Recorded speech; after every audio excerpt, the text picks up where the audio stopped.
After waiting for so long, it seems Converge might drop its 1.2 million per month offer to Troy Rosario.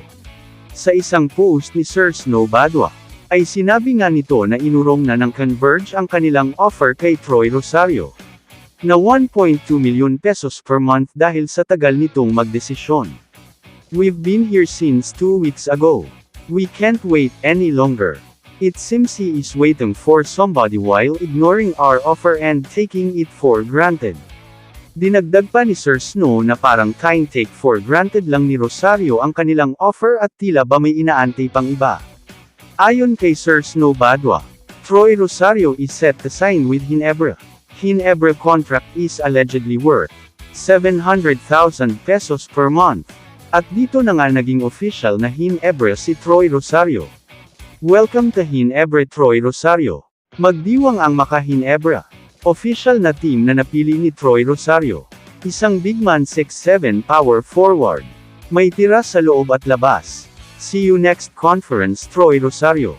Nang ibabaw pa din yung ambisyon ni Troy Rosario na makapaglaro sa favorite team niya na Ginebra. Yung future medyo na itchapwera, pero siguro kilala naman natin ang SMC na mayaman at maalaga sa player. May mga under the table pa din yan na bigayan bonus sa panalo at best player. Kaya sa Ginebra pa din ang bandang huli na pinili ni Troy Rosario. At mas malaki ang bigayan ng SMC under the table.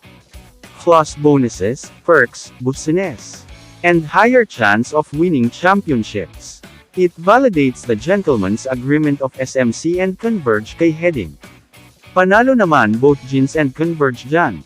At dahil nga nakuha na ng Ginebra si Troy Rosario, malamang itetrade na nila si Ben Adamos. Dahil nga nandyan na si Troy Rosario sa Jeans, handa na ang Ginebra na bitiwan si Adamos.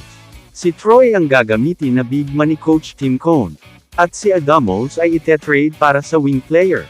Dahil sa pagdating ni Troy sa Ginebra may katulong na si Aguilar. Si Malonzo at Gray na lang ang hihintayin nila na makabalik sa team. Posibleng starting nila next season. Japeth Aguilar, Justin Brownlee, Scotty Thompson, Stephen Hall, Troy Rosario.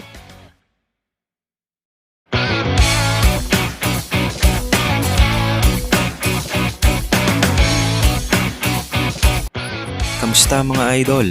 Three Brothers TV para sa sports news and update. Kung bago ka pa lamang dito sa channel ko, pindutin mo na ang notification bell at subscribe button para lagi kang update sa mga sports news.